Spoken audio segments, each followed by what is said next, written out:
Hi, I'm Colin, and today we're going to talk about a few different ways to clean your pavers.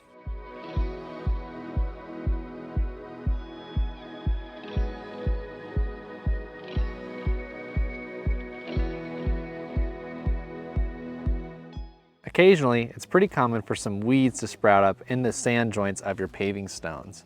Now, obviously, the easiest way to do this if you have a lot of weeds is to spray them with a weed killer and then remove them once they're dead. But if there's just a handful of them, it's traditionally pretty simple just to go around and pluck out those weeds. If you want to reduce those weeds from happening later on, you can look into an antifungal sealer or something like that to reduce your weeds and help with your maintenance.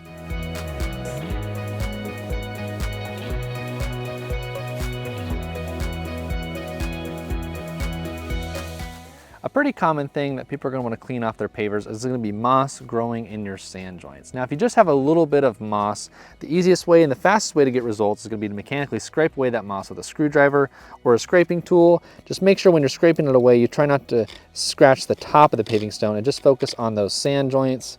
If you have a decent amount of moss on your paving stones, you're going to want to mix up some 50-50 bleach and water to kill that moss a day prior to rinsing it off. If you have a good pressure garden hose, you'll more than likely get a lot of this off, making it much easier. Now, if your entire paving stone project is completely covered and moss growing in those sand joints, you're going to want to move on to the later part of this video where we talk about large surface cleaning, because the fastest and most efficient way to clean off all that moss is going to be with a surface washer attachment attached to a pressure washer.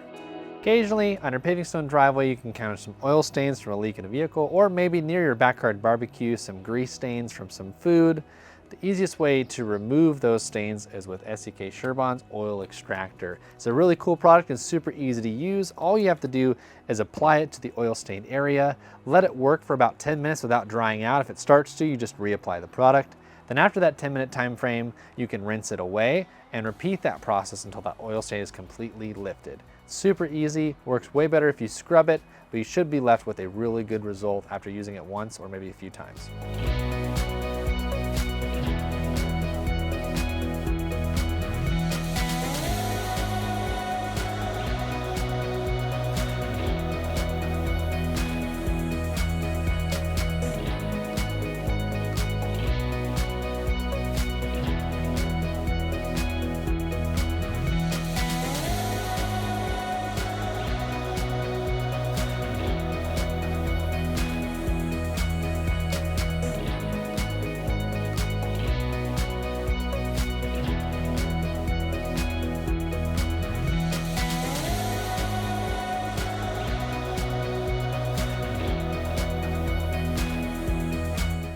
One thing that you might want to be doing some spot cleaning for on your paving stones is going to be efflorescence. Now, efflorescence is usually a white or sometimes blue hazy substance that is naturally derived from the cement in your paving stone, either through excessive moisture or improper curing of that product.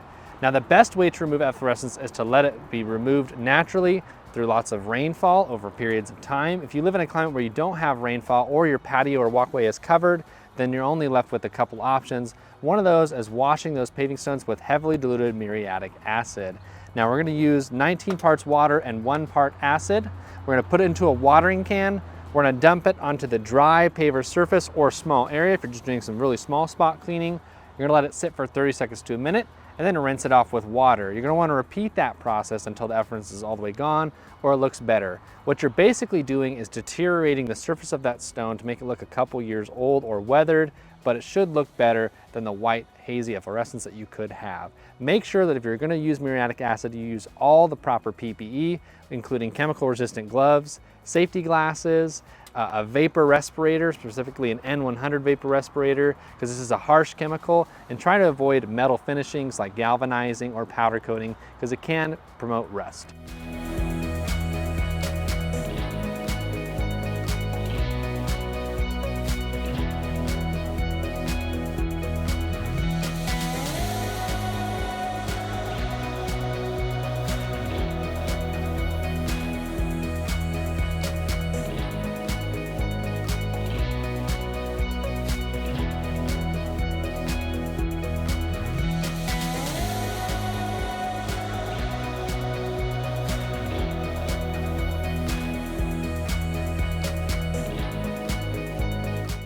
If you have a lot of moss in your sand joints, basically covering up your whole project, you're going to want to think about using a pressure washer.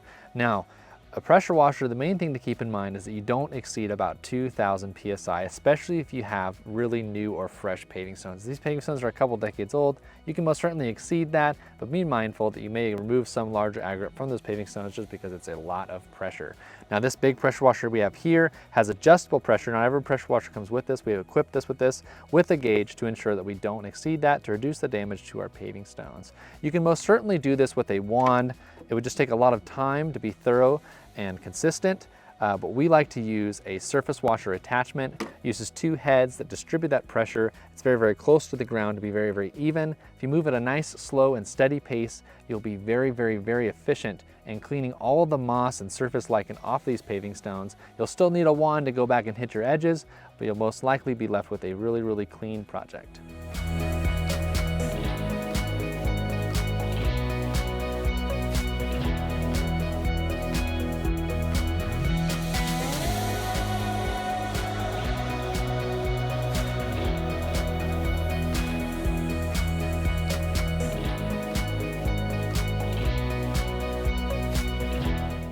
After we finished surface washing our entire area, we took our wand attachment and we went and sprayed our edges and up against this fire pit here where the surface cleaner couldn't quite reach. Once everything finally dried out, we spot checked everything to make sure all the moss was gone. Now we can top off our joints with sand. You won't need a lot of joint sand as you washed out some and put some back in through the process, but you want to top off your joints for optimal structure and aesthetics.